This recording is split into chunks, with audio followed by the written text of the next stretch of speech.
Gold, trusted gold buyers. మీరు తాకట్టు పెట్టిన బంగారాన్ని విడిపించి ఈ రోజు ఉన్న మార్కెట్ ధరకు కొనబడను.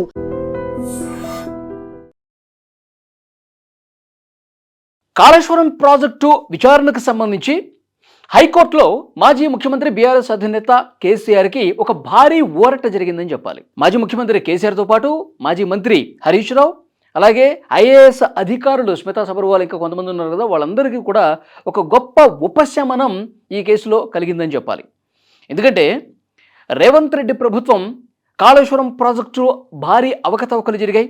గత పాలకులు 1,00,000 కోట్ల రూపాయలని గోదట్లో వేసేశారు, 1,000 కోట్ల రూపాయలు తినేశారు. పూర్తిగా ఈ కాళేశ్వరం ప్రాజెక్ట్ని ముంచేశారు. అది కాళేశ్వరం కాదు, కూలేశ్వరం అని చెప్పి ఈ విధంగా విమర్శలు చేసిన విషయం తెలిసిందే. దీని మీద అవకతవకలు వెలుగులోకి తీయాల్సినటువంటి అవసరం ఉందని చెప్పి ఒక కమిషన్ ఏర్పాటు చేశారు. ఆ కమిషనే జస్టిస్ పిసి ఘోష్ కమిషన్. ఆ కమిషన్ విచారణ జరిపింది.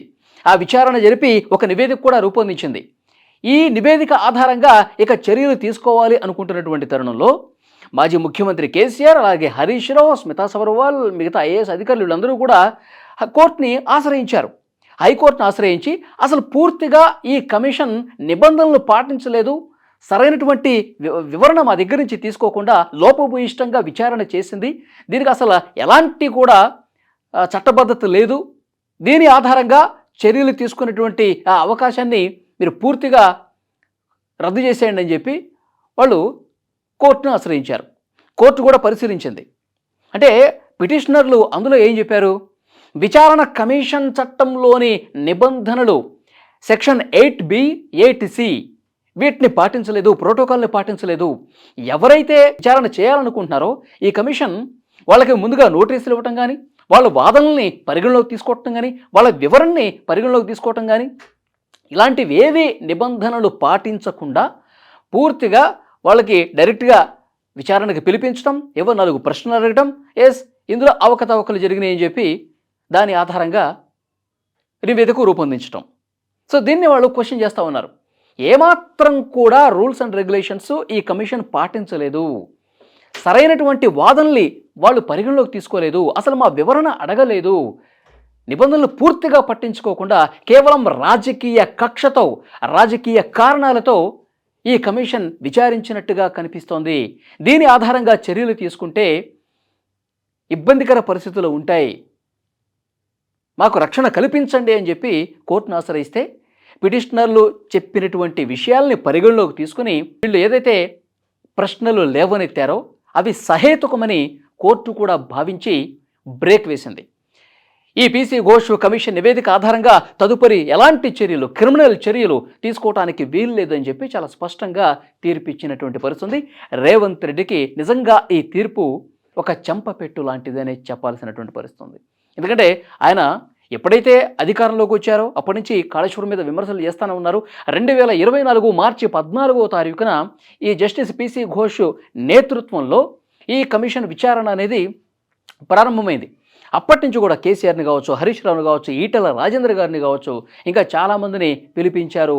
విచారణ పేరుతో ఇక్కడ ఏదో భారీ ఎత్తున తప్పు జరిగిపోయింది, 1,000 కోట్లు దోచేశారు, ప్రజాధనాన్ని దుర్వినియోగం చేసేశారు, లోపభూయిష్టమైనటువంటి ప్రాజెక్టులు కట్టేశారు, ఈయనే ఒక ఇంజనీర్ లాగా మారిపోయాడు కేసీఆర్, ఇంత దద్దమ్మ ప్రభుత్వాన్ని, ప్రాజెక్టుల్ని ఇంత తేలిగ్గా తీసుకున్నటువంటి ప్రభుత్వాన్ని 1,000 కోట్ల రూపాయలు దోచేశారు, కాంట్రాక్టులు కట్టబెట్టి కాంట్రాక్టుల నుంచి మళ్ళీ కమిషన్లు తీసుకున్నటువంటి పరిస్థితి ఉంది అని చెప్పి ఇలా చాలా విమర్శలు చేశారు. మరి కోర్టు చాలా స్పష్టంగా ఒక తీర్పు ఇచ్చింది. అంటే ఈ కమిషన్ ఆధారంగా అసలు చర్యలే తీసుకోవద్దని చెప్పి చెప్పింది. మరి రేవంత్ రెడ్డి సర్కార్ ఇప్పుడు ఏం చేయబోతుంది అంటే మళ్ళీ మొదటి నుంచి విచారణ స్టార్ట్ చేస్తుందా? మళ్ళీ మొదటి నుంచి కేసీఆర్ గారికి నోటీసులు ఇవ్వటం, హరీష్ రావు గారికి నోటీసులు ఇవ్వటం, వాళ్ళ వివరణ తీసుకోవటం, వాళ్ళ వాదన తీసుకోవటం, అప్పుడు విచారణకు పిలవటం, మళ్ళీ ప్రశ్నలు అడగటం, మళ్ళీ ఆన్సర్లు చెప్పటం, మళ్ళీ మొదటికే వస్తుందా? లేదు అంటే కనుక సుప్రీంకోర్టుకి వెళ్తారా? పై కోర్టులకు వెళ్ళి ఈ హైకోర్టు ఏదైతే తీర్పు ఇచ్చిందో, తాత్కాలికంగా ఇదేదో బ్రేక్ వేసిందో, ఈ స్టేని ఎత్తేసే విధంగా మళ్ళీ సుప్రీంకోర్టుని ఏమైనా రిక్వెస్ట్ చేసుకుంటారా? సుప్రీంకోర్టు కూడా అదే చెప్తుంది. నిబంధనలు పాటించినప్పుడు విచారణ కమిషన్లో కొన్ని నిబంధనలు ఉంటాయి. ఏ విధంగా విచారణ చేయాలి, గత ప్రభుత్వ పెద్దల్ని ఏ విధంగా వాళ్ళ వివరణ తీసుకోవాలి, ఇవన్నీ కూడా చట్టంలో ఉన్నాయి, నిబంధనలు ఉన్నాయి. దాని అనుగుణంగా చేయాలి. కానీ ఇష్టారీతన చేసుకుంటే రాజకీయ కక్ష ఉంది కాబట్టి, రాజకీయంగా మన ప్రత్యర్థులు కాబట్టి, మన శత్రువులు కాబట్టి, ప్రజల్లో ఏదో రకంగా వాళ్ళ బురద జల్లే కార్యక్రమం చేస్తారనుకుంటే ఎవరు కూడా ఉపేక్షించే పరిస్థితి ఉండదు. ఈరోజు కోర్టు కూడా అదే చెప్పింది. మరి నిజంగా వాళ్ళు పై కోర్టులకు వెళ్తారా, లేకపోతే మళ్ళీ మొదటి నుంచి విచారణ చేస్తారా అన్నది కూడా తెలియాలి. మొన్ననే ఈ కాళేశ్వరం ప్రాజెక్టుకు సంబంధించి నేషనల్ డ్యామ్ సేఫ్టీ అథారిటీ కూడా క్లియర్గా రాష్ట్ర ప్రభుత్వానికి ఆదేశాలు ఇచ్చింది. మీరు ఆ కాళేశ్వరం ప్రాజెక్ట్ని ఆ విధంగా వదిలేయటం పద్ధతి కాదు. ఎక్కడైతే ఆ పిల్లర్లు కూలిపోయి ఉన్నాయో, ఎక్కడైతే డ్యామేజ్ జరిగిందో ఆ డ్యామేజ్ని పునరుద్ధరించండి అని చెప్పి చాలా స్పష్టంగా ఆదేశాలు ఇచ్చింది.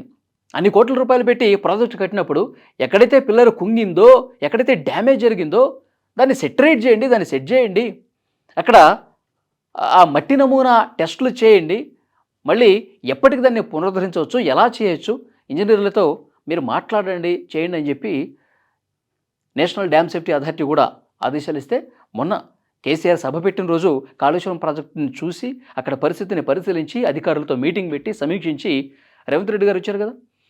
అంటే ఈ రేపు నవంబర్ డిసెంబర్లో ఈ వర్షాకాలం అయిపోయిన తర్వాత అక్కడ పునరుద్ధరణ కార్యక్రమాలు కూడా జరుగుతాయి. మళ్ళీ ఆ కూలిపోయినటువంటి ఆ డ్యామేజ్ అయినటువంటి పార్ట్ను కూడా మళ్ళీ సెటరేట్ చేసే పరిస్థితి ఉంది.